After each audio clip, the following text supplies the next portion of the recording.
तो जय हिंद साथियों, आज की इस वीडियो में देखने वाले हैं आरआरबी एनटीपीसी सीबीटी 1 एग्जाम 2025 का कट ऑफ मार्क्स क्या रह सकता है।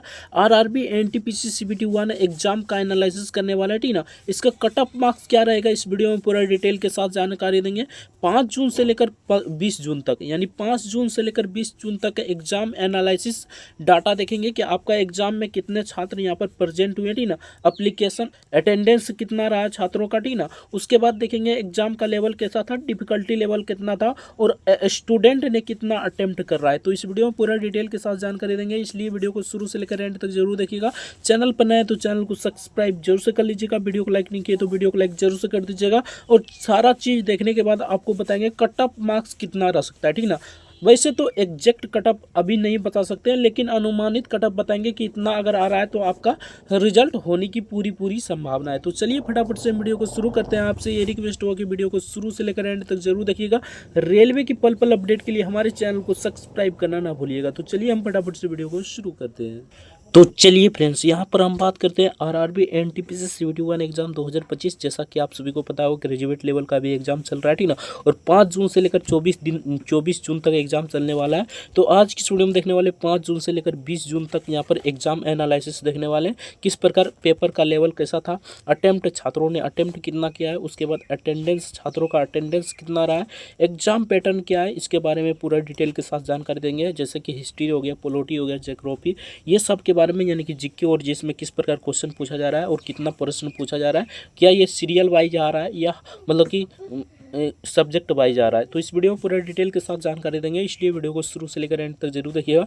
डिफिकल्टी लेवल क्या है, यानी कि मैथ और रीजनिंग में आपका डिफिकल्टी लेवल क्या है, इसके बारे में पूरा डिटेल के साथ जानकारी देंगे। सेफ अटेम्प्ट, अगर आप आगे एग्जाम देने वाले हैं, ठीक ना, तो आपका सेफ अटेम्प्ट क्या रह सकता है, इस वीडियो में पूरा डिटेल के साथ जानकारी देंगे। और अभी तक एग्जाम दे दिए हैं तो आपका कितना अटेम्प्ट आ रहा है कमेंट करके जरूर बताइएगा, ठीक ना। तो चलिए उसके बाद बताएंगे आपका कट ऑफ मार्क्स। वैसे तो अभी कट ऑफ मार्क्स बताना संभव नहीं है, लेकिन हम कोशिश करेंगे कि एक्यूरेट डाटा लाने का, और हम यानी कि अनुमानित कटअप बताएंगे कि इतना कटअप जा सकता है। अगर इतना आ रहा है आपका तो रिजल्ट होने की पूरी संभावना है। तो चलिए फटाफट से हम वीडियो को शुरू करते हैं। उसके बाद यहाँ पर जानते हैं एग्जाम पैटर्न कैसा था, अटेम्प्ट छात्रों ने कितना कर रहा है, ठीक ना।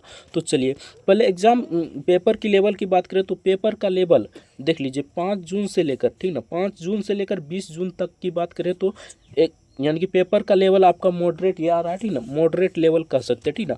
ज़्यादा हार्ड भी नहीं कह सकते, ठीक ना, और ज़्यादा लो भी नहीं कर सकते, यानी कि ज़्यादा आसान भी नहीं कर सकते और बहुत कठिन भी नहीं कर सकते, ठीक ना। मॉडरेट लेवल का पेपर आ रहा है, तो आराम से आप एग्जाम देने जाइए, ठीक ना। अगर तैयारी किए हैं तो आराम से क्वेश्चन को अटेम्प्ट कर आइएगा, ठीक ना। अटेम्प्ट की बात करें तो छात्रों ने कितना अटेम्प्ट कर रहा है, तो वैसे तो हम पहले भी वीडियो बना चुके हैं, ठीक ना। अगर हमारे चैनल पर कंटिन्यू है तो आप सभी को पता होगा, बहुत सारे छात्रों से हम बात किए हैं, ठीक ना। कोई 80 कर रहा है तो कोई 85 कर रहा है, कोई यहाँ पर 100 में 100 कर रहा है। तो 100 में 100 वाला हमें एक भी अभी नहीं मिला है, ठीक ना। यानी कि 90 प्लस वाला अभी तक एक भी नहीं मिला है हमें, ठीक ना। तो चलिए जो स्टूडेंट फेयर होता है, जो एग्ज़ाम मतलब कि एग्ज़ाम में अच्छे यानी कि एग्ज़ाम की तैयारी करता है और एग्ज़ाम में मतलब फेयर तरीके से अपना अटेंडेंस देता है, उसी छात्र की बात कर रहे हैं। ये नहीं कि एक बहुत सारे छात्र ऐसे भी होंगे जो 100 में 100 मार्क कर आएंगे, लेकिन उसका एक्यूरेसी कितना होगा, तो उसका एक्यूरेसी यहाँ पर 0% होगा, यानी कि 100 में से उसका 10-20 क्वेश्चन ही सही होगा। लेकिन हम जितने भी छात्र से बात किए, एक 88 मतलब अटेम्प्ट किया था, वो बता रहा था कि हमारा एक्यूरेसी 90% है, यानी कि उसका आराम से 70 प्लस क्वेश्चन आराम से सही हो जाएगा। तो कुछ ऐसे छात्र से हम बात किए, ठीक ना। एक छात्र यहाँ पर 78 किया था, उसका भी एक्यूरेसी बता रहा था कि 90% है, यानी कि उसका यानी कि 70 क्वेश्चन तो आराम से सही हो जाएगा। वो छात्र इस प्रकार बता रहा था, ठीक ना। तो कुछ इस प्रकार डाटा है। अटेंडेंस की बात करें तो अटेंडेंस की बात अभी करें तो अभी तो आपका 51% अटेंडेंस है, यानी कि 49% ऐसा छात्र है जो एग्ज़ाम ही देने नहीं जा रहे हैं, ठीक ना। यानी कि आपका टोटल यानी कि फॉर्म फिलअप की बात करें तो 58 लाख था, जिसमें से आपको मान लीजिए तो यहाँ पर 30 लाख एग्ज़ाम ही देने नहीं जा रहा है, ठीक ना। तो कुछ इस प्रकार डाटा है, यहाँ पर देख सकते हैं, ठीक ना।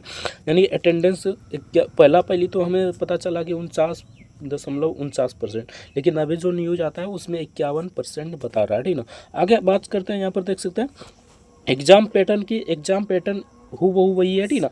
ये नहीं कि आपका सब्जेक्ट वाइज क्वेश्चन आ रहा है, ये कन्फ्यूजन है कि सब्जेक्ट वाइज आ रहा है या मिसलेनियस आ रहा है। तो बिल्कुल मिसलेनियस आ रहा है, यानी सब क्वेश्चन एक ही में मिला होगा। जीके जीएस रीजनिंग, उसके बाद बात करें मैथ, यानी तीनों एक ही में मिला होगा और कहीं भी क्वेश्चन रह सकता है, ठीक ना। मान लीजिए फर्स्ट में आपका रीजनिंग है तो सेकेंड में आपका जीके जीएस भी आ सकता है, मैथ भी आ सकता है, यानी मिसलेनियस है, सब्जेक्ट वाइज नहीं है, जैसा कि आरपीएफ में होता है, ठीक ना। यानी कि आरपीएफ एसएससी में आप सभी एग्जाम दिए होंगे तो आपको पता होगा, एसएससी डीडी में सब में मतलब कि सब्जेक्ट वाइज रहता है, यानी कि पहले मैथ रहता है, उसके बाद रीजनिंग, उसके बाद जीके जीएस, कुछ इस प्रकार रहता है, ठीक ना। तो इसमें ऐसा नहीं है, इसमें पूरा मिसलेनियस आ रहा है, यानी कि कहीं पर भी कोई क्वेश्चन मिल सकता है।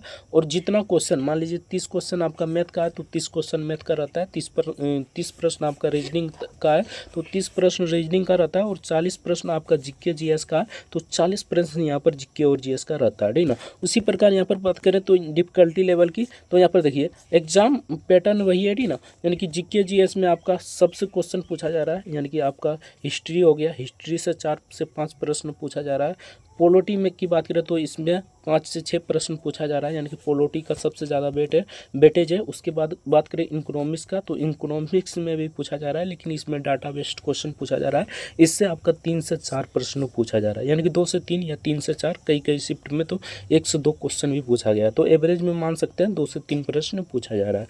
उसके बाद बात करें यहाँ पर ज्योग्राफी की, तो ज्योग्राफी में भी आपका यानी कि 2 से 3 ही प्रश्न पूछा जा रहा है, यानी कि ज़्यादातर प्रश्न नहीं पूछा जा रहा है, वो भी आपका नदी, झील, तालाब, इसी से क्वेश्चन आ रहा है। उसके बाद बात करें यहाँ पर सबसे ज़्यादा किसका वेटेज है, तो स्टैटिक की बात करें तो स्टैटिक्स में भी कुछ खास प्रश्न नहीं देखने को मिल रहा है, 4 से 5 ही प्रश्न देखने को मिल रहा है अभी डाटा के आधार पर, ठीक ना। बाकी आपकी बात करें सबसे ज़्यादा वेटेज किसका है, तो कंप्यूटर का यहाँ पर 6 से 7 प्रश्न भी किसी किसी शिफ्ट में देखने को मिला है। एवरेज में मान सकते हैं तो 5 से 6 प्रश्न हर एक शिफ्ट में देखने को मिल रहा है, ठीक ना। यानी कंप्यूटर का वेटेज अब की बार ज़्यादा है, ठीक ना। उसके बाद बात करें करंट अफेयर की, तो करंट अफेयर में भी 9 से 10 प्रश्न देखने को मिल रहा है, किसी किसी एग्जाम में तो 10 से 11 क्वेश्चन भी देखने को मिल रहा है किसी किसी शिफ्ट में। तो कुछ इस प्रकार हाल है, यानी कि आपका अब की बार कंप्यूटर और यहाँ पर करंट अफेयर का सबसे ज़्यादा वेटेज देखने को मिल रहा है जीके और जीएस में। बाकी बात करें रीजनिंग में, तो रीजनिंग में बात करें तो रीजनिंग में आपका जो ग्रुप डी 2019 में वैकेंसी आया था, ठीक ना, 2019 में जो वैकेंसी आया था ग्रुप डी का, उसका जो एग्ज़ाम हुआ था वही हूबहू पैटर्न डाल दिया है, यानी कि एनटीपीसी में। तो अगर आप ग्रुप डी का पेपर सॉल्व कर लेते हैं अच्छे से तो आराम से रीजनिंग में आप 30 में से 28-27 आराम से कर आ जाइएगा, ठीक ना। तो कुछ इस प्रकार है। अब बात करें मैथ का, तो मैथ में जिस प्रकार आपका यहाँ पर था, यानी कि आपका प्रीवियस ईयर मान लीजिए पीवाईक्यू के फॉर्म में ये आपका यहाँ पर मैथ आ रहा है, ठीक ना। मैथ में कुछ खास बदलाव नहीं है, ठीक ना। सिर्फ बदलाव यही है कि रीजनिंग में और आपका जीके और जीएस में आपका कंप्यूटर का सबसे ज़्यादा कंप्यूटर का वेटेज है, उसके बाद यानी कि करेंट अफेयर का सबसे ज़्यादा वेटेज है। तो कुछ इस प्रकार है, यहाँ पर देख सकते हैं, ठीक ना। आगे बात करें डिफ़िकल्टी लेवल की, तो डिफ़िकल्टी लेवल में आपका बात करें तो मैथ और रीजनिंग में ही डिफ़िकल्टी लेवल होता है। जीके जीएस में क्या डिफ़िकल्टी लेवल होगा, जीके और जीएस में जो जानते हो उसको बनाइए, जो नहीं जानते उसको छोड़ दीजिए, ठीक ना। यानी कि इसमें कोई डिफ़िकल्टी लेवल नहीं होता है।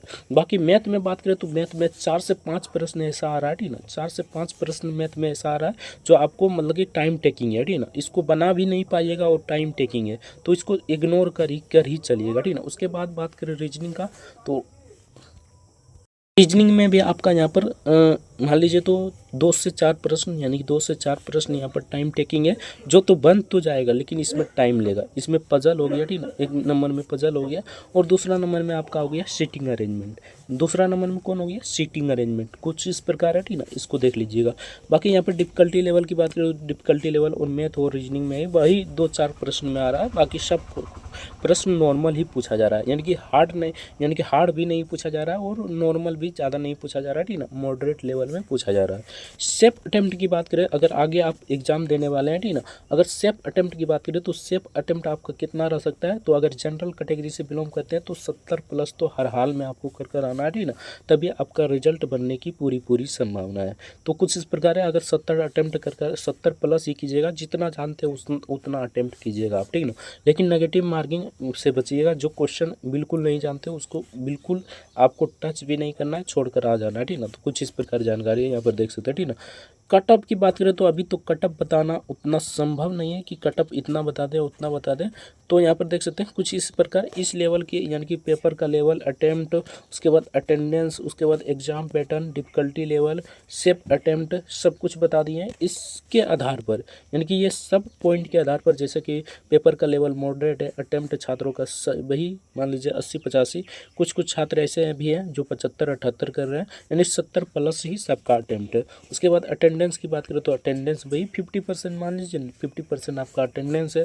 डिफिकल्टी लेवल की बात करें तो एग्जाम पैटर्न की बात करें तो एग्जाम पैटर्न में कंप्यूटर से क्वेश्चन पूछा जा रहा है, यानी कि जीके और जीएस में कंप्यूटर से सबसे ज़्यादा यानी कंप्यूटर से, उसके बाद आपका यहाँ पर करंट अफेयर से सबसे ज़्यादा प्रश्न पूछा जा रहा है, यानी कि दोनों का वेटेज ज़्यादा है। तो कुछ इस प्रकार इसके आधार पर बात करें तो यहाँ पर आपका कट ऑफ मार्क्स कितना जा सकता है। अगर यूआर की बात करें तो यूआर में आपका मान लीजिए तो 70 से प्लस है तो आपका CBT 1 में यानी कि आपका रो मार्क्स बता रहे हैं, ठीक ना, ये नहीं कि नॉर्मलाइजेशन होने के बाद अगर आपका 70 मार्क्स आ रहा है, अगर एक्यूरेसी को ध्यान में रखते हुए आप अटेम्प्ट किए हैं क्वेश्चन को, तो यहाँ पर नॉर्मलाइजेशन में 80 नंबर 85 नंबर कुछ इस प्रकार हो सकता है, ठीक ना। इसलिए हम यहाँ पर रो मार्क्स की बात कर रहे हैं। रो मार्क्स अगर 70 मार्क्स आपका आ रहा है, 70 से प्लस, तो आपका रिजल्ट बनने की पूरी संभावना है। ओबीसी की बात करें तो ओबीसी में अगर आपका 65 प्लस आ रहा है तो आपका रिजल्ट बनने की पूरी संभावना है। ये संभावना बता रहे हैं, यानी कि एक्यूरेट डाटा ये नहीं है, ठीक ना, ये आपको बता रहे हैं अनुमानित तौर पर, इसको एक्यूरेट मंथ मानिएगा, ठीक ना। ईडब्ल्यूएस की बात करें तो ईडब्ल्यूएस में अगर आपका 22, 62, 63 आ रहा है तो आपका रिजल्ट बनने की पूरी संभावना है। एससी की बात करें तो एससी में अगर आपका 60 मार्क्स आ रहा है तो आपका रिजल्ट बनने की पूरी संभावना है, ठीक ना।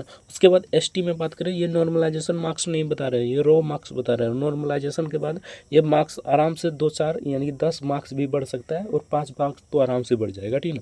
एसटी की बात करें तो एसटी में अगर आपका मान लीजिए 58-55 इस प्रकार आ रहा है तो आपका यानी कि रिजल्ट बनने की पूरी संभावना है। अगर रो मार्क्स इतना आ रहा है तो आपका रिजल्ट बनने की पूरी संभावना है। कुछ इस प्रकार का डाटा यहाँ पर देख सकते हैं। डिफिकल्टी लेवल भी है, उसके बाद यहाँ पर पेपर का लेवल भी मॉडरेट है। इसके आधार पर हम बता रहे हैं कि इतना कटअप जा सकता है। बाकी इस वीडियो के बारे में आपको क्या सोचना है कमेंट करके जरूर बताइएगा। चैनल पर नए तो चैनल को सब्सक्राइब जरूर से कर लीजिएगा। वीडियो को लाइक नहीं की तो वीडियो को लाइक जरूर से कर दीजिएगा। रेलवे की पल अपडेट आपको यहाँ पर देखने को मिलेगा, इसलिए चैनल को सब्सक्राइब जरूर से कर लीजिएगा। मिलते हैं नेक्स्ट वीडियो में किसी नेक्स्ट टॉपिक के साथ। अगर आप 12th लेवल की एग्जाम की तैयारी कर रहे हैं तो आपको सिर्फ यही फॉलो करना है, यानी कि जो क्वेश्चन पूछा जा रहा है यहाँ पर उस टॉपिक को देखना है और आराम से तैयारी करना है, ठीक ना। इसी लेवल यानी कि इसी लेवल को क्वेश्चन देखने को मिलेगा। वही बात करें 12th लेवल का एग्जाम की तो इस पर एक प्रॉपर वीडियो बना देंगे, उसमें भी बता देंगे आपका पेपर का लेवल आपका कैसा आएगा, ठीक ना। सभी चीज़ों के बारे में उस वीडियो में पूरा डिटेल के साथ बात करेंगे, इसलिए चैनल को सब्सक्राइब नहीं किया तो चैनल को सब्सक्राइब जरूर से कर लीजिएगा। अगला वीडियो 12th लेवल पर ही आएगा। तो चलिए मिलते हैं नेक्स्ट वीडियो में। आपका क्या राय है कमेंट करके जरूर बताइए। कोई भी डाउट हो तो कमेंट करके जरूर बताइए। मिलते हैं नेक्स्ट वीडियो में किसी नेक्स्ट टॉपिक के साथ। तब तक ले जाएंगे भारत वंदे मातरम। वीडियो देखने के लिए आपका बहुत बहुत धन्यवाद।